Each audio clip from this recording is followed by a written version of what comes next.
Welcome to LOA Today. I'm Walt Thiessen. With me today is longtime listener, poet laureate, and Taya master Anne-Marie Young. This is your daily dose of happy.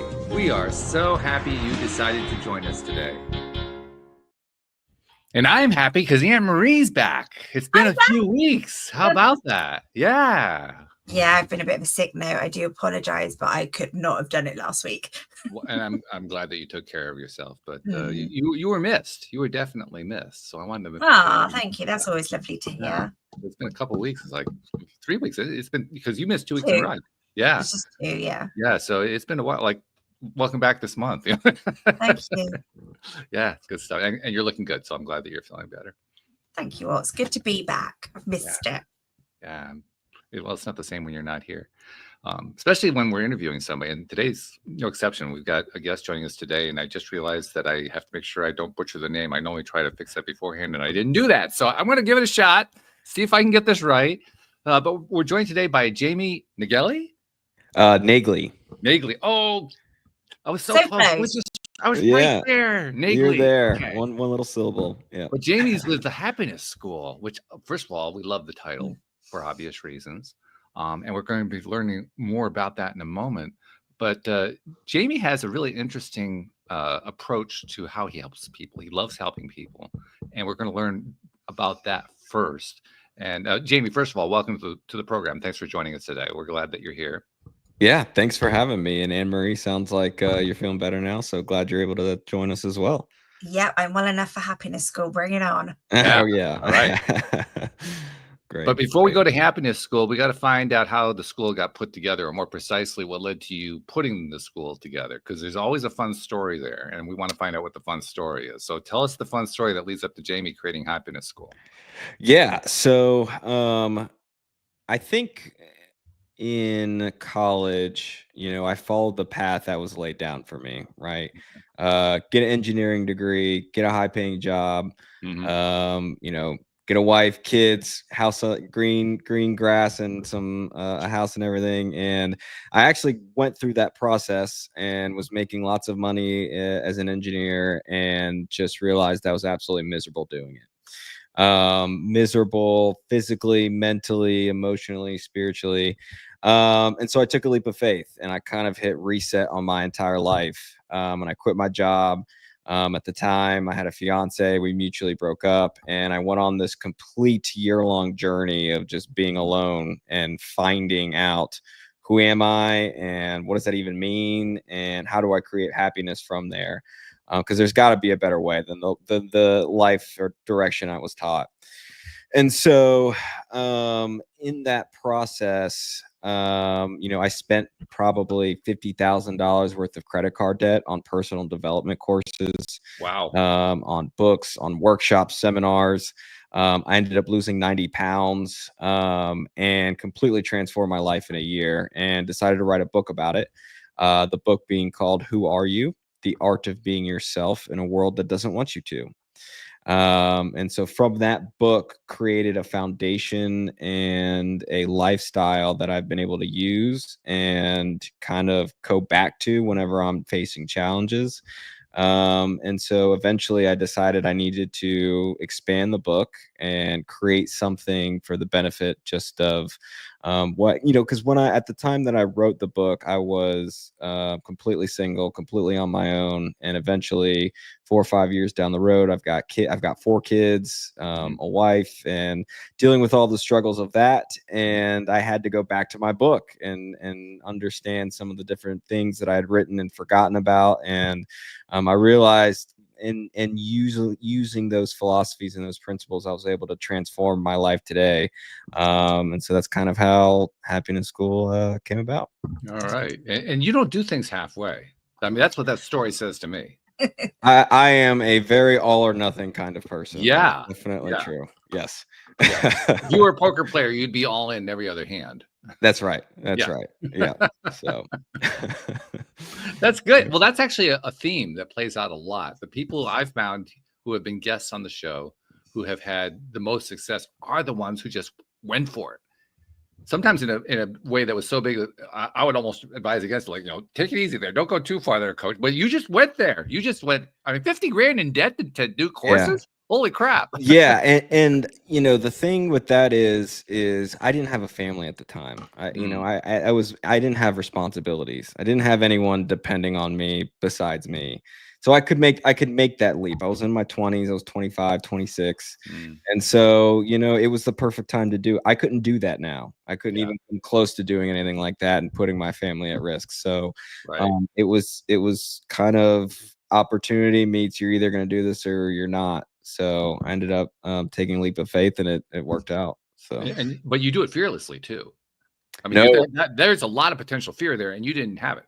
No, I had tons of fear. Or you had tons of it. Oh, okay. Yeah, it probably took me 6 months to make those decisions. Like, you know, it took a while to build up the courage to be able to actually do that. I mean, I was terrified of my own shadow during that time beforehand. I barely could get out of my apartment.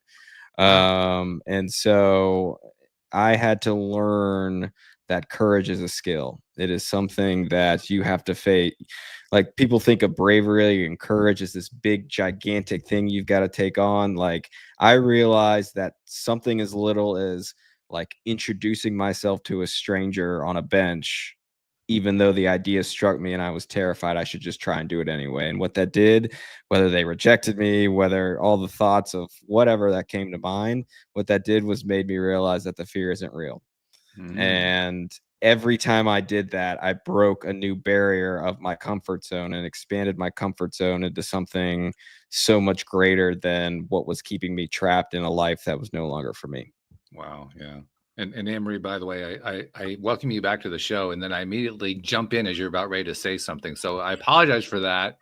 Let me go back to what you were trying to say there. No, I just love the fact that I know, like, people get themselves in debt to debt over education, and that's acceptable. I love the fact you did it getting to know yourself and just your self-development. I thought that's bloody brilliant.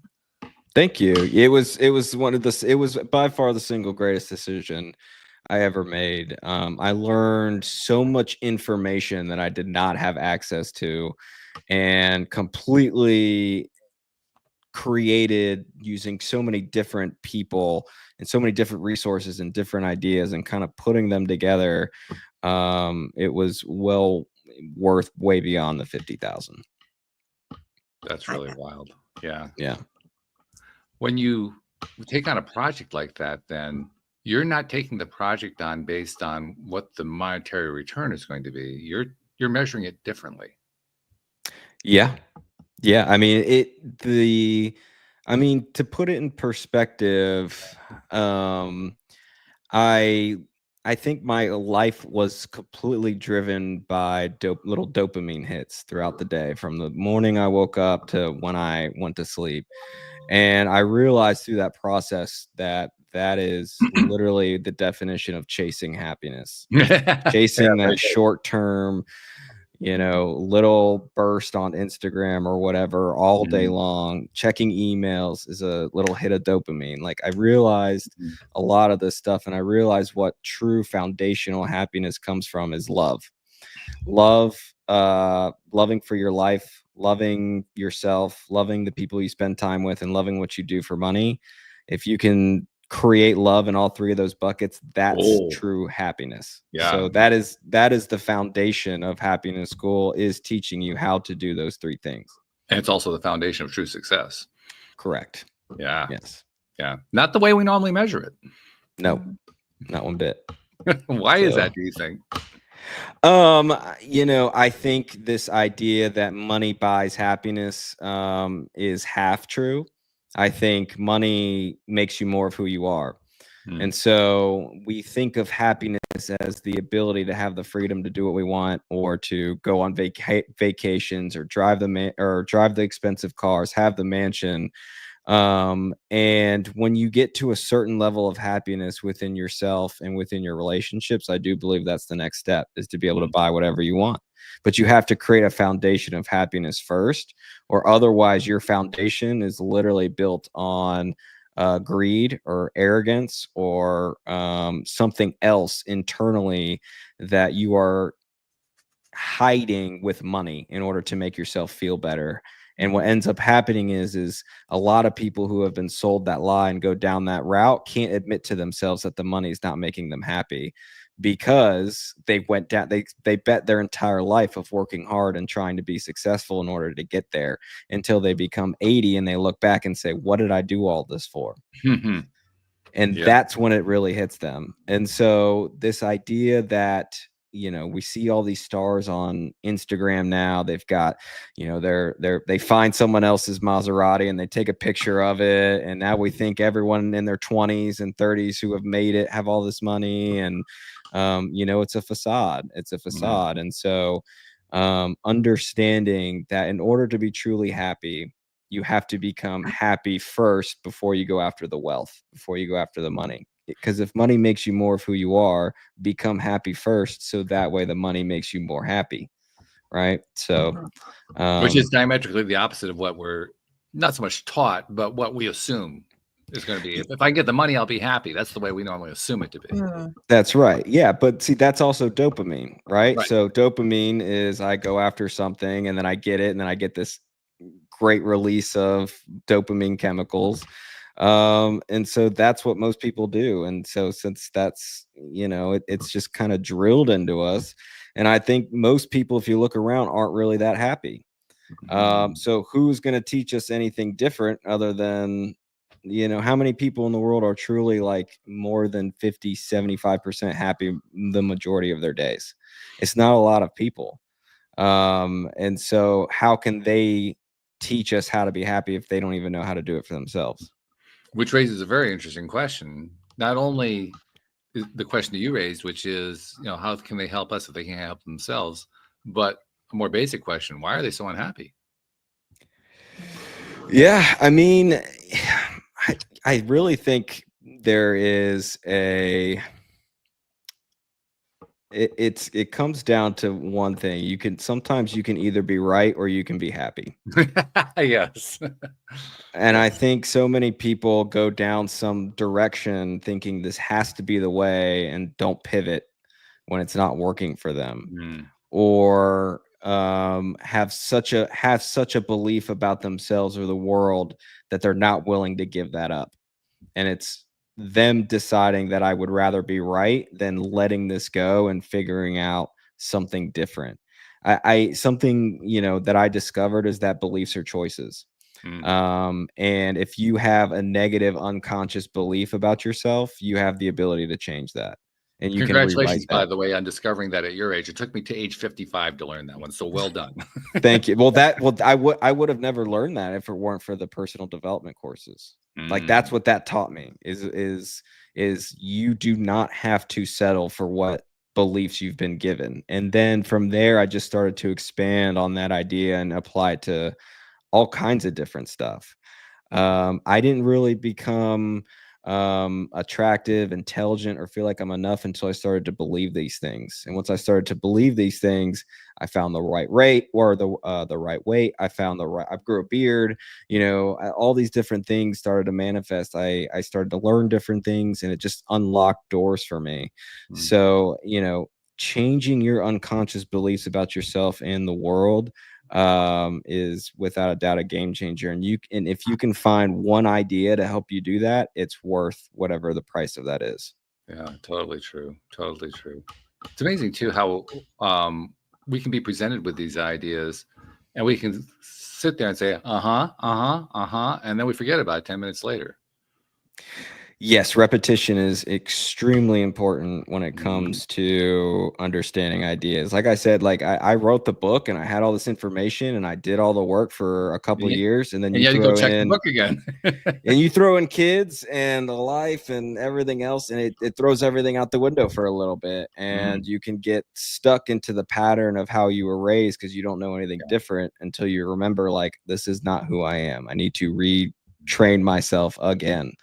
And repetition of I literally have to write every single day my 5 principles that I want to live by, and then I have to write all the things, all the qualities that I've gained that I'm grateful for every day, or else I'm gonna forget some of them, because life has a tendency to sweep you up and create a different life for you unless you are continually disciplined down the path that you have chosen for yourself.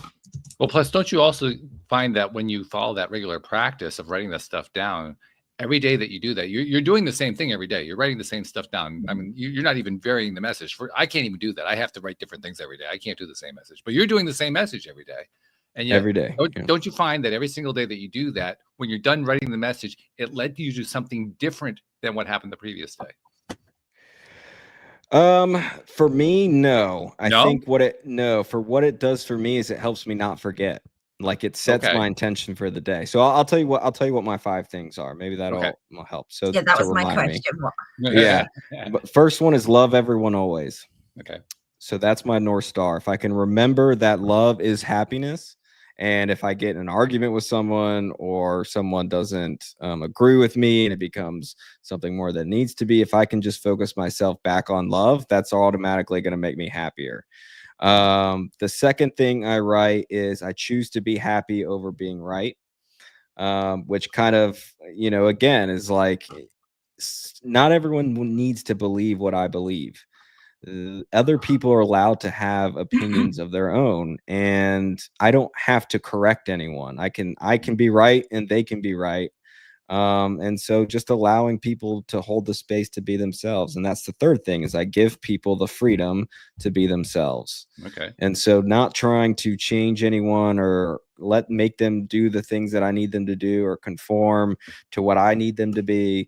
That releases so much control for me. And trying to control the outcome of certain things.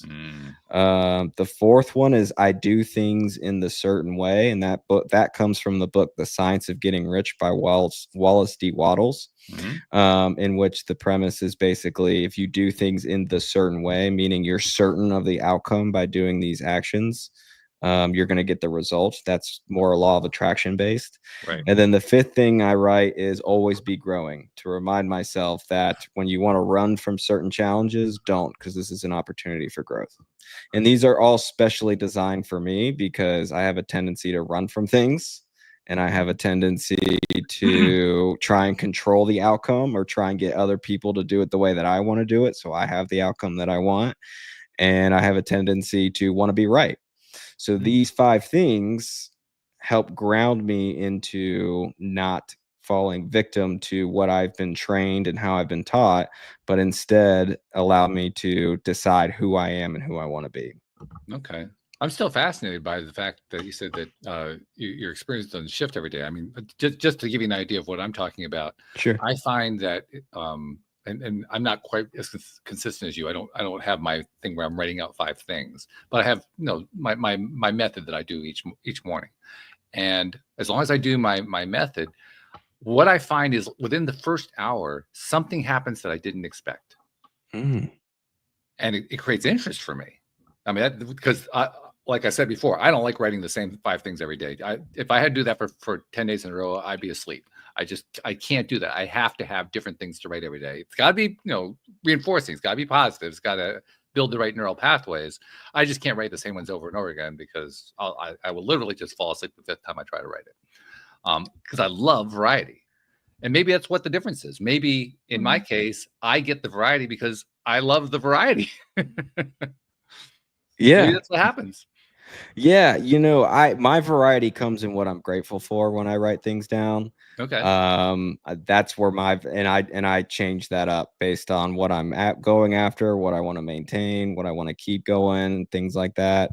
So that's where kind of my variety is. But the 5 things I've just noticed that if I don't write those down, things get hectic. So I discipline myself to do that. Okay. And I imagine day to day, some are more prominent than others. Yeah. And for me, it all kind of goes like they're all tied to that first principle, which is love everyone always. I think for me, like that is such a challenge for pretty much anyone and everyone to try and do that and to become that. And I think like our spiritual mission, if you want to call it, is to become that. And I think that's incredibly difficult. And so if I can just ground myself in that one, the other ones are there to kind of push me back to that direction. push you back in that direction. That's an interesting way of saying it. Basically, you're being guided by your experience. Oh yeah. Yeah. Experience is is definitely the grand teacher of them all. Probably more so than anything else. That's interesting. I love the way people learn. That's one of the fascinating things about doing this program. I get to interview lots of people, and I have some wonderful co-hosts to do it with. And every time that you interview somebody, there are going to be certain things you resonate with, other things like, oh, I never thought of that. Some things you disagree with, and all of it just turns into a really fascinating mix as you learn more about what makes that person tick and what makes their lives tick. And it's fun. It's really interesting. I've done more, and I learn more from the people I disagree with. That's the part that's really fun. Yeah. Yeah. Don't get me wrong. It pisses me off too. But yeah. I mean, people are interesting. They really are. If you think about how people are raised and the environments they grow up, everyone is so uniquely different in some way, form, or fashion. And I always come back to this idea that if I wasn't born in the house that I was born with, I would be a completely different person. I may share the exact opinion that I completely disagree with someone given their experience of life.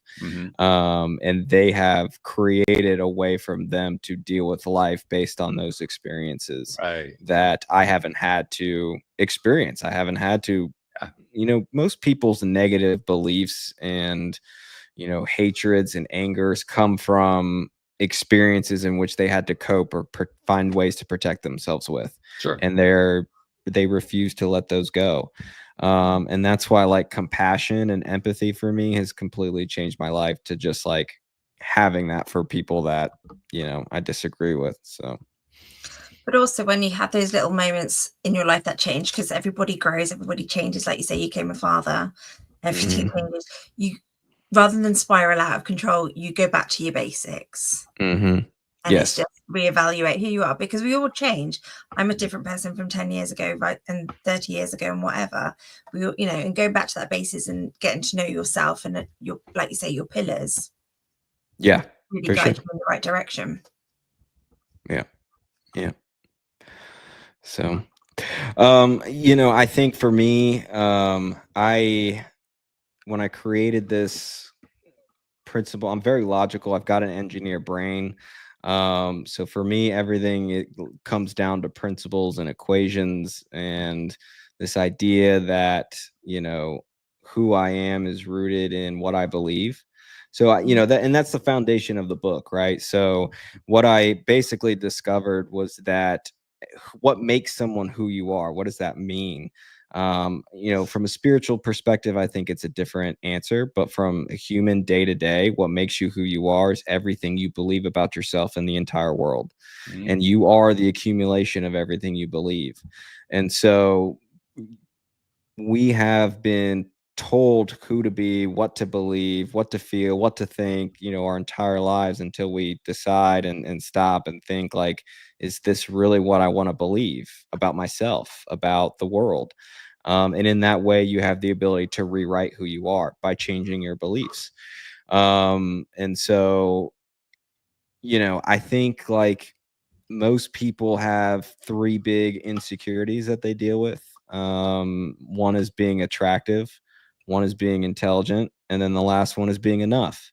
And so creating, more of who you are, I think, starts with like believing that you're attractive, believing that you're intelligent, and believing that you're enough, and finding the ideas and the beliefs and the emotional triggers that caused you to not believe those things about you, and going back and healing some of those things and then rewriting that.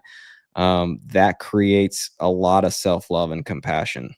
Yeah, you're talking about letting go of the self-criticism. Yes, correct. Which is one of my favorite topics, by the way. Good. Yeah. And self-love is complete acceptance of who you are, compassion, and and I think self-love and confidence are two different things. I think in order to be like truly happy and to create more happiness in your life, you have to do both. You have to create self-love and confidence within yourself. Kind of leads to the other in a sense, doesn't it? I think, for me, the way I see it is confidence is really knowing you're capable of doing things, Mm-hmm. right? And self-love is more having compassion and forgiveness when you're not able to do things Mm-hmm. and you're not as pretty or intelligent or enough as society wants you to be. And so having that compassion that you're human and there's always another area for you to grow, right? Like you're never going to be perfect. You're never going to be there in terms of your growth and what you're capable of. There's always going to be a next level. So if you can understand that and not take every mistake or failure or things that you need to change as like a way to beat yourself up or to feel guilt or shame, and you can heal that, and then you give yourself grace to learn whatever it is, and then you stop making that mistake or you change completely. Now you have the confidence to kind of to be able to take on the next challenge. So I guess in a way, yeah, I mean, they do kind of go yin and yang together. Yeah. I think the way I think about it is, if I am critical of myself, I'm basically holding myself back and lowering my own self-confidence. And the way that often manifests is by saying, well, I'm not attractive enough. I don't have enough intelligence. I don't fit in well. I don't make enough money. Those are all tearing myself down stuff. Mm-hmm. So Yes. if I stop doing that and replace it with all the way, not giving myself false affirmations. I am so wealthy. I am so powerful. I'm that, because you don't believe that. So all that's going to do is work against you. The fake it till you make it is really risky. You want to be very careful about when you try that one. But it's more along the line of, what is it I actually have gotten right so far? What is it I actually do well so far? What is it that is working out well for me so far? Because those you can believe in. I mean, you talked about how important it is to know that you can change your belief, and I totally agree with you. But even if you're at a stage like I was years ago where I didn't think I could change my belief, I could at least do that much. I could at least say, I got this part right. I actually fixed that part. I actually had this good result because I did. I didn't have to fake that. I didn't have to make it up. It's like, that's what really happened. And by focusing on that and doing that, making that more of a habit, I essentially took away the self-criticism and the confidence floated to the top. I think the confidence is already there. I think what we're really doing is we're burying it with all the self-criticism. So, it's like, well, if you have the buoyant boat and you're holding it underwater and you stop holding it underwater, it's going to float to the top of the surface. That's just what boats do. Yeah. Yeah. Yeah, I think, self-love is the same way too. It's removing those negative beliefs, patterns, and things. And I think, for me, confidence comes from, building discipline. I think discipline is giving yourself a command and following through. If you tell yourself you're going to go to the gym tomorrow, but then you don't go, you kind of erode your ability to tell yourself something in the future and you actually believe it and then following through. And I think discipline is a skill that you can learn. I think you build discipline by starting with something super easy and super simple. So if it's as simple as I'm going to make my bed as soon as I wake up every single day and then doing that, now you've built yourself a little discipline. Now you add something on top of that. And the more discipline and the more things you build on top of your routine or whatever it is, the more you're going to be like, okay, when I say I'm going to do something, I do it. And that in and of itself builds a lot of confidence too. That's true. Yeah. Because you're creating a neural pathway that says, I can actually follow through on my intentions. That's right. That's huge. Especially if you have a history of the opposite. Correct. Yes. And I did. When I was in that period up and just until, finding myself where I needed to change some things, I literally had no discipline whatsoever. I thought I could just float through life and figure things out and everything's going to be gravy. And that got me to a place that was not. So I think, discipline I've heard discipline be another form, like the highest form of self-love. I've heard that before. Where, when you sacrifice short-term games for your long-term self. That's a form of self-love. So. Yeah. So you decided after going through this growth and writing the book, you decided to create the Happiness School. Now I have very much taken a similar tack as you saw from the intro video, because I renamed the show, subtitled it Your Daily Dose of Happy.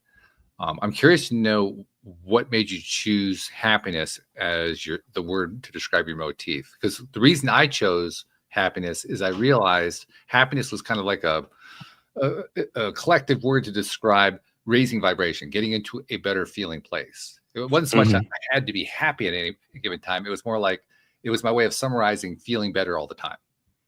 And indeed, that's my goal for the show. Every single show, my goal is, if I can feel better and Anne-Marie feels better and you feel better and the audience feel better at the end of the show, we won. Yeah. Because we just raised everybody's vibration. Yeah. Yeah. I completely agree with that. I think the difference between where I was and just how miserable I was on this hamster wheel, it felt like, and just how much I could literally just sit and look at the sky and just be like so happy for no reason other than I had just built this foundation for myself. I think I realized that really is what life was all about. And the more I read and the more personal development books that I got into and things like that, I realized that we could be happy at any time. Even during the most difficult of situations, if we were truly healed and truly had positive, nothing but love within us, we couldn't experience anything out. And someone, Wayne Dyer used to, I don't know if you've heard of him, but just he a little had, bit, yeah, he had this analogy of a lemon, right? When you squeeze a lemon, what comes out? Lemon juice. Someone squeezes you and anger and all these other things come out, it's because that's what's inside. Yeah. Right. So when you have nothing but love within you, no matter what's going on the outside, the only thing that can come out is love. And so for me, that is what happiness is. That's what the ultimate, most joyful experience that anyone could have, is to be unconditional love and unconditional power.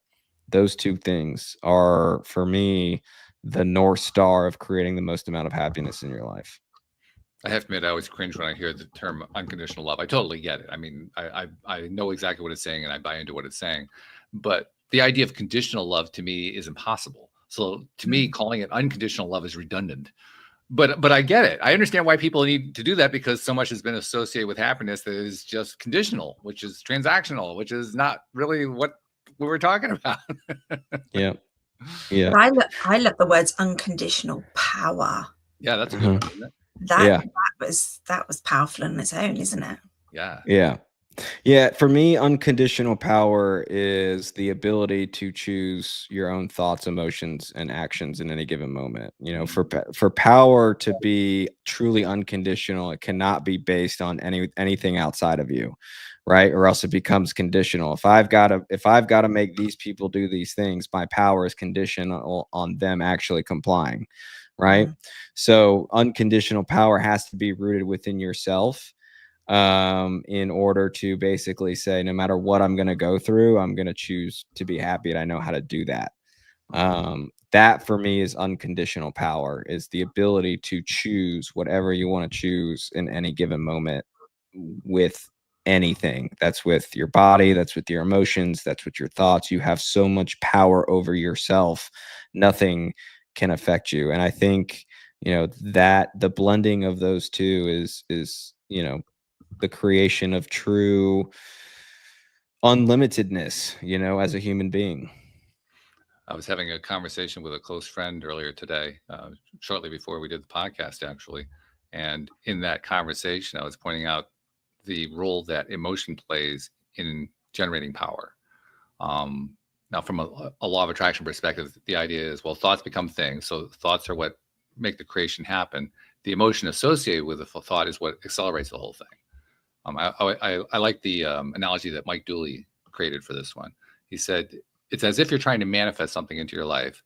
And so you get into your car and you have your vision boards in the passenger seat and the secrets in the back seat, and the engine's started and you're all revved up, and nothing manifests because you haven't put the car in gear.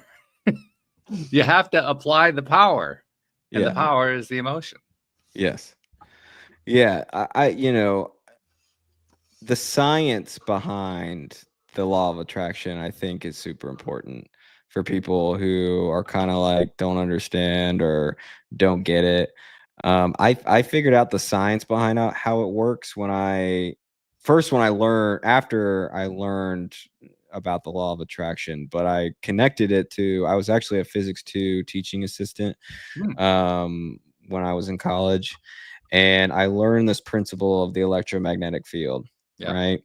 So thoughts are electric and emotions are magnetic. And so the combination of those two interrupt the electromagnetic field in such a way that it starts to draw and create the experiences to you. And in the electromagnetic field is literally a space where all electricity and magnetism blend together throughout the entire universe. So it's everywhere all at once. Right. So every time you have a thought, you're creating neurons, you're creating electricity inside your brain. Every time you have an emotion, energy in motion, you create a magnetic impulse, and those two combined create the things that get drawn to you. I think it's super funny when people think that Facebook and all these big social media sites like are listening to our conversations. Right. They have it. They talk about like a microwave or something, and then there's an ad.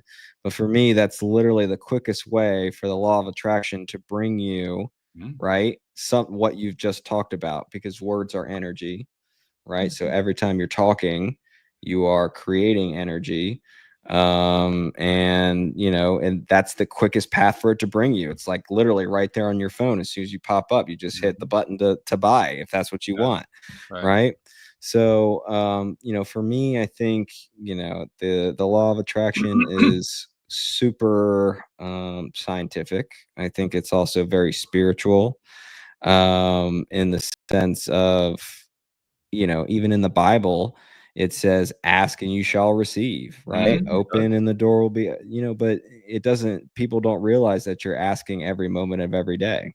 Right? That's the tricky part, right? That's the tricky part. Yeah, they don't explain that very well. Yeah, exactly. So, I think it all works together. And I think, to understand psychology, the power of your subconscious and your conscious and how those blend together, because your conscious is the thoughts, conscious mind is your thoughts, it's the electrical part.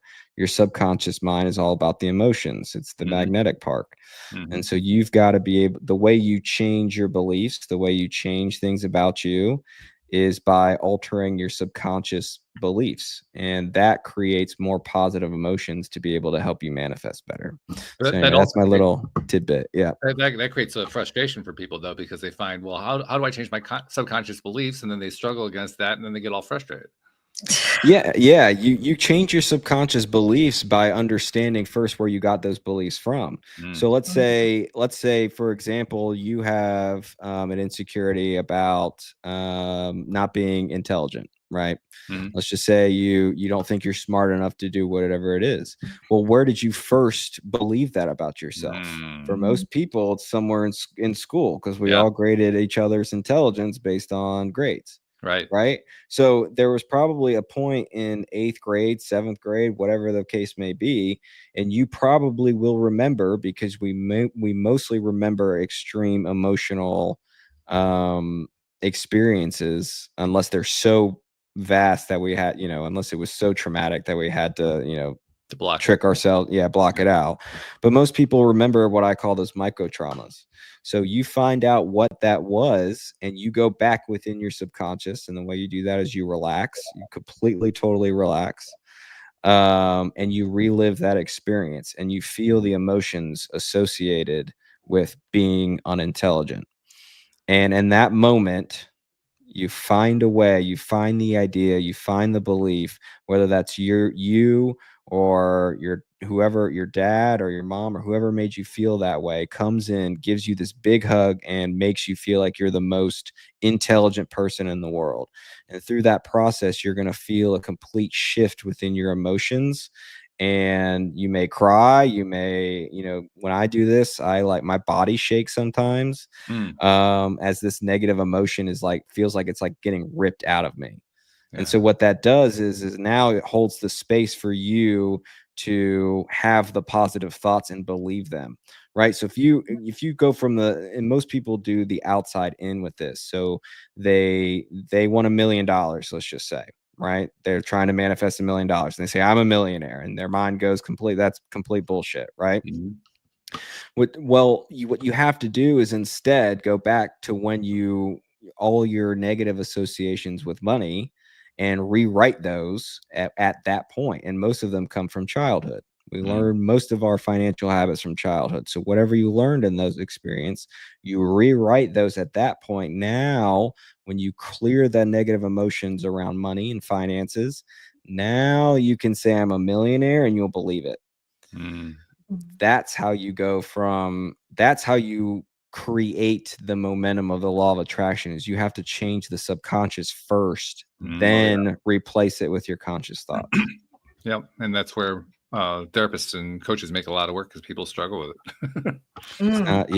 Yeah. And I think, it's something that takes a lot of practice. And if you can do it with like little small things at first to gain momentum, like things as simple as like, you remember you got angry at your mom in high school or whatever, and you can rewrite those negative emotions for something small like that, the better you're going to be able to do it with the bigger things that have been stuck with you for so long. Emery, are you hearing Taya in there like I am? Literally piecing it together as he's talking, and it's true, because that's what works. Yeah. Taya, it's your blocks. It's clearing those blocks, reframing what is stopping you or blocking you from creating what you want to create. Jamie, Correct. just to tell you, and TIA is an acronym standing for Trust Your Abundance. It's a program created by a friend of ours named David Strickle. And basically, it's a program for doing exactly the kind of thing you were describing. So that's why I said, Emery, I mean, this sounds kind of familiar here. Nice. Yeah. One of the personal development courses that I bought was with Bob Proctor. Oh, yeah. So I learned a lot about the conscious and the subconscious from him in his program, and how to rewrite a lot of those things. So it's an amazing process. You touched on something too that was one of my favorite learnings for myself going through the TIA program, which is the experience of feeling the feelings that were associated with that negative previous event or series of events. And the thing to this day, it still amazes me. I mean, I'm not amazed anymore, but it sticks with me. The fact that the first time that I tried to do that, it took, I think, 2 minutes of feeling to dissipate it. And my fear up until that point was, well, I'm going to have to feel this for like the rest of my life if I try to get onto that feeling track. And it was done in 2 minutes. Like, what the hell was I so afraid of? It doesn't take as long. It's literally like, and when you do it that first time and you continue to do it, because there's a release at the end. It's not as painful. Yeah. You're aware that there's a positive. It's not just sitting there, and you're not going to just sit in it, right? It's going to dissipate, and you search for more of that negative emotion within you to be able to rip out, because the ripping of it out clears new ideas, new thoughts, new patterns. And that's what creates the growth for yourself. I remember my first reaction the first time I did it was, I mean, I had the feeling that I just described to you a moment ago, but the way it expressed to myself was, that's all you got?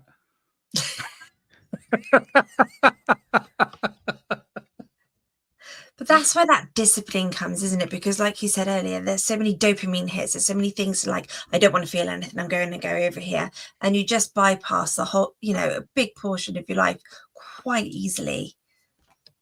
Yeah. And, I think it's so easy to do. It's so, I'll tell you the first thing that I did when I was like, I'm going to do this thing, I'm going to, go on this venture, is I just literally sat there and I swiped on Tinder and Hinge and every single dating app you can think of to just try and get myself out of it. And I did that for so long with like zero luck, to the point where I was like, okay, I can't do this anymore. I have to face myself. And I think when you first start out on a process like that, the first thing you're gonna probably recognize within these negative emotions are thoughts. And these thoughts, if you really think about it, came from other people. So you've been thinking and feeling other people's thoughts and emotions for so long that when you finally do it and watch yourself doing it for enough times, you're gonna start to hear and see your own voice. And that's a process of a lot of patience and a lot of shadow work, or hugging the cactus, or whatever you want to call it. So it's also, go ahead, Emery. Go ahead. No, I was just going to say, and something that's kind of in the tire practice is actually finding the appreciation for those feelings. Because I know when my mum died, I was ever so sad, but actually now if I feel sad, I think it's such a beautiful emotion, because I found the appreciation. I'm sad because I loved, and that's gone, but I had that. So, and just now when I feel sad, I just feel it's beautiful.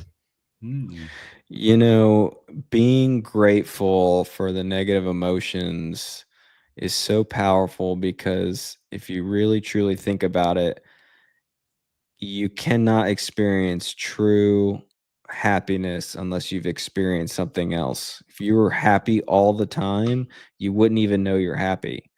So many people are the opposite, where they're so miserable and that's all they've been. They don't even know they're miserable. Yeah. They don't even know that the way they live life, there's a whole nother door of just complete freedom and happiness. So the dichotomy of experiencing those two emotions, one negative, one positive, you can't fully appreciate the positive without understanding that there was a negative at some point. So it's difficult, it's not easy, and it's messy, but it is temporary, right? And you move through it enough times until you get to the other side, where if you can experience so much love and joy and happiness, the smaller irritations and angers that happen, they just lead you to appreciate yourself and how you've been doing things even more. So lots of people, particularly those in spiritual circles, will focus on the idea of ascending out of the 3-dimensional experience into the 5-dimensional experience. And the implicit, it's really a judgment. The implicit judgment that goes along with that is, I don't want to be in the 3-dimensional space. I don't want to be in that space of contrast. And I love what we're talking about here, because we're saying, the 3-dimensional contrast is actually pretty helpful. Yeah, I do believe that when we pass, when we transition, whatever you want to call it, like all there is going to be is love. That is something I believe, and yet I still want to be here. I still want to continue to live and experience and feel and go through the negative stuff to get to the positive stuff. I think, like, when you really accept the full experience, even being human and even being 3-dimensional, it changes this idea that you still need to get somewhere else in order to be happy. Like, if you're 3-dimensional and you need to be happy by going to the 5th dimension, like, you're making your happiness conditional still on being somewhere other than you're at. So. Yeah, that's true. Yeah. I'm fascinated by it, because even when we acknowledge that 3rd dimension contrast, so often we just want to treat the contrast as if it's undesirable. And that's what makes what you were saying, Emery, so beautiful, appreciating the sadness of it. You actually found joy in sadness, which theoretically isn't what's supposed to happen in a world of contrast. According to the way we all lay it out, that's not what's supposed to happen. But you made it happen anyway. And you made it happen because you appreciate the world of contrast. Mm. Isn't that it? Pretty much. I mean, I haven't mastered every single emotion, trust me, but I could I try to find it in every single emotion. Yeah, yeah, and it's there. It's there for the taking. I remember the first time that I was facing the idea of, can I be selective about emotions? You talked about that earlier, Jamie, being able to choose what your response is, being able to choose what your belief is. And I, for the longest time in my life, I was one of those who believed that, my emotional response is dictated by what happened. I mean, bad things happen, I'm feeling sad. That's just what A leads to B. That's basic logic, right? I can't change the way I'm going to respond to that. So the first time I started to change the way I respond, I said, whoa, I didn't know that was possible. I didn't know that could be done. Holy crap. Where have I been? What's funny? I've got two weird proudest moments. This one is it's funny, but I am really proud of it because of how long it took me to get to a place to be able to do something like this. I was going for a run in this greenway. It's like this wooded, we call it greenways, where you basically take your dog or run and things like that. And I was running, and all of a sudden I realized I had stepped in dog poop. And immediately, without even thinking about it, I took my foot and I scraped it off the side of the greenway. And my immediately thought was, well, at least someone else won't step in it. And I stopped and I realized, like, I don't think ever in my entire life that ever could have been my reaction. I would have been like, even probably now, like, because of, I would have been so I would have been pissed, like, at this point. And a year before that, I would have been pissed. Like, I had done so much work up until that point to be able to get to that point. I realized, like, you can literally choose through a process of just creating so much love and joy and happiness that nothing can bother you unless you let it. And I think, right now, for me, a lot of the things that are going on is drawing certain negative emotions that have been in my life for a long time out, which is why I say I wouldn't be able to do that right now. So I think, dealing with some things, as I'm healing and still growing and things like that, I wouldn't be able to do that. But the fact that I know I can do that, tells me I can still keep going and be able to do that one day. And whatever gets thrown at me, I can figure out a way to be happy and joyful no matter what. So that's a little fun thing I'm proud of that I was be able to That's do at good. some point. So Yeah, yeah. I love that. That's Yeah. fantastic. You actually reminded me of something else. The same conversation I had with a friend earlier. I was explaining to the friend how I like to approach a game, particularly a competitive game. In this case, she goes to a mahjong game every Monday night. So that's what she'll be doing later on today. And she usually struggles and doesn't play well in the game and ends up losing a lot of the games. And I was trying to help her understand not only the basic concepts of, not being attached to the result one way or another and all that kind of thing, but I was also trying to give her a strategy to think about it differently. And as I was laying out the strategy, I realized this is pretty much how I approach a lot of my life. I just hadn't really documented it in any way. I hadn't really, formalized it into words. But I said to her, watch for the dips. And she says, what do you mean by the dips? I said, well, when you're playing with players, I mean, you already know who your players are because you play with them every week. All right. So you know who each of these people are.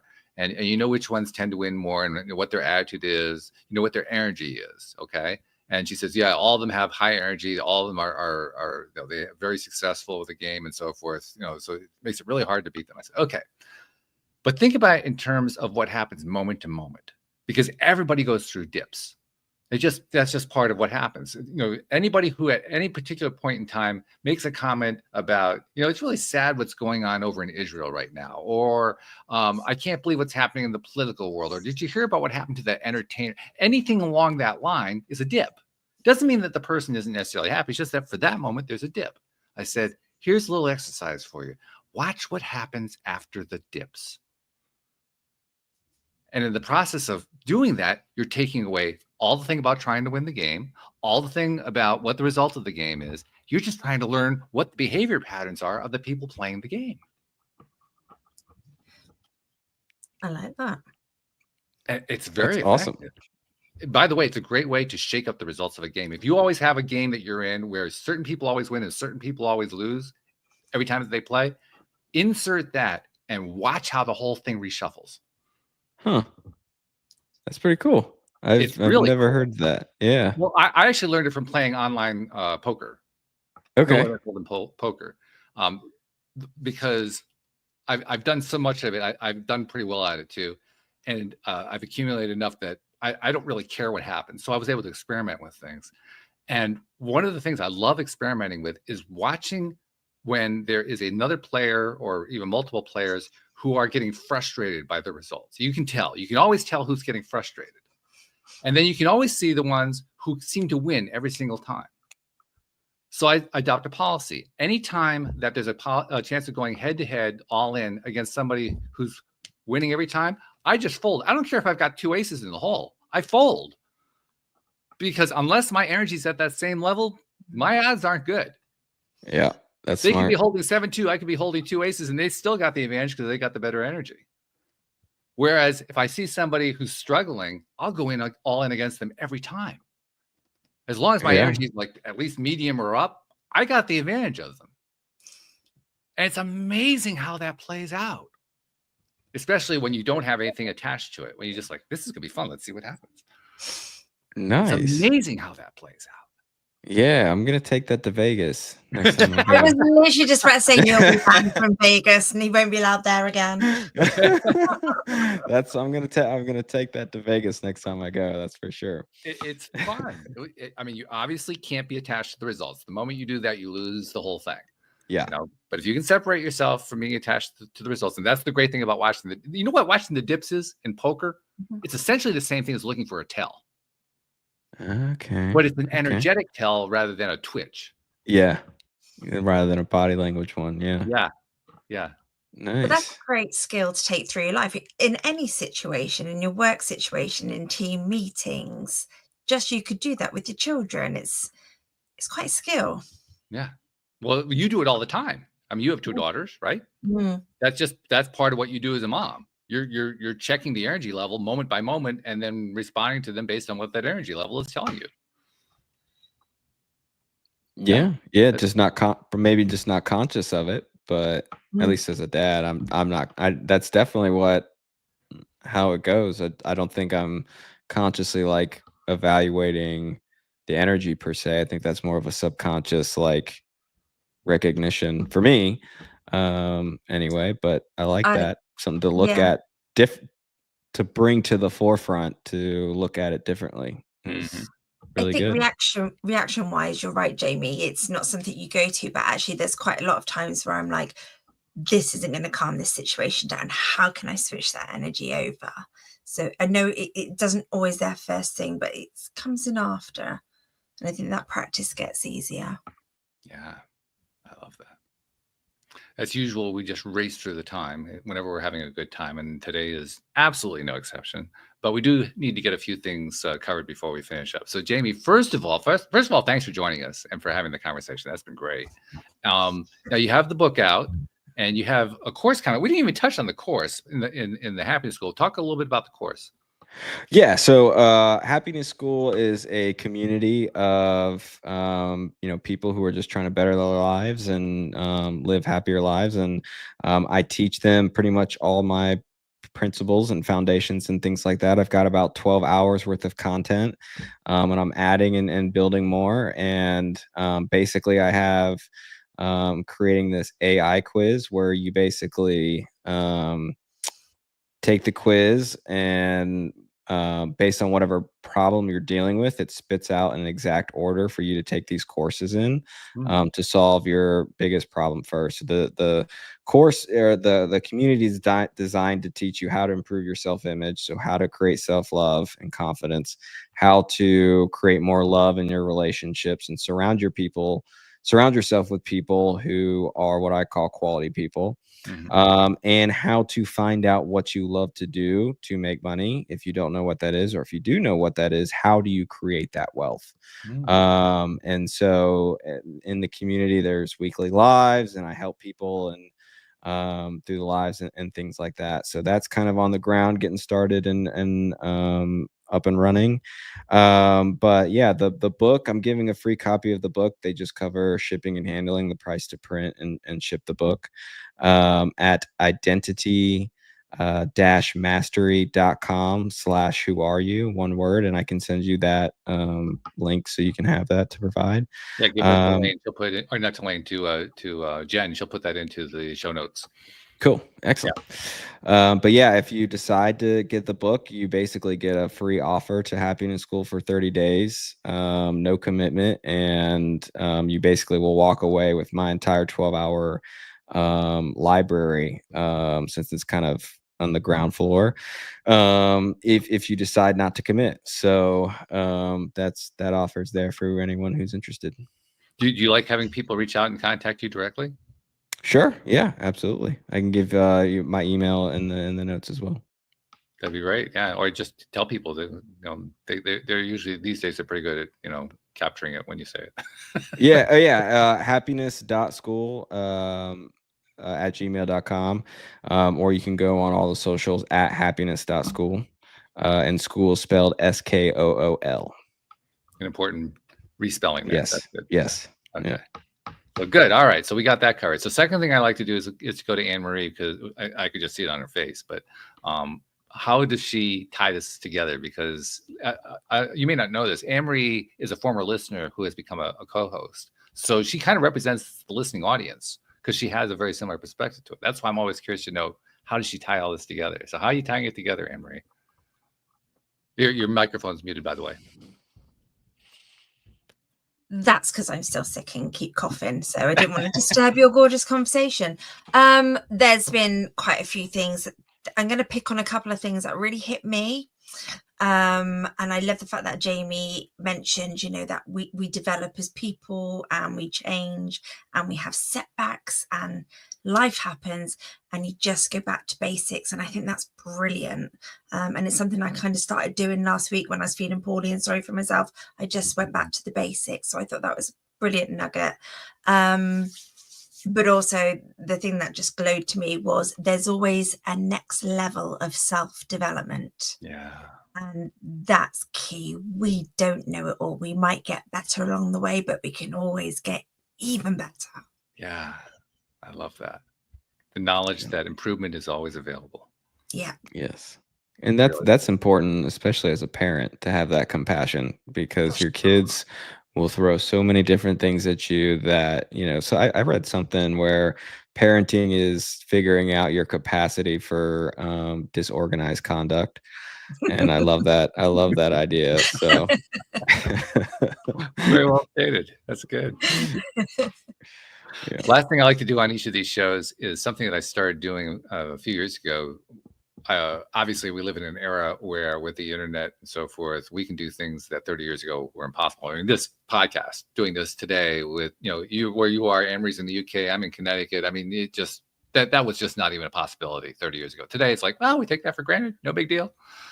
We take the social media for granted. We take the ability to self-publish for granted. We can create our own courses. We take that for granted. It's like that. This is all easy. No big deal. But we've forgotten something. We've forgotten that because this is all available in a way that was never available before, people are sharing in ways that they could never share before. And they're touching people in ways that they could never touch them before. And they're not getting a lot of credit for that. So, Jamie, I like to say on behalf of those people you never met, never seen, never will meet, never will see, who you've been touching in ways you didn't even know about just because of the ways that you're sharing online, on their behalf, thank you for what you're doing, because you're making a difference in this world. Yeah. Thank you. I appreciate that. Yeah, we appreciate you too. And we appreciate our podcast listeners also. We'll see you all next time here on LOA Today. Goodbye, everybody. Good night.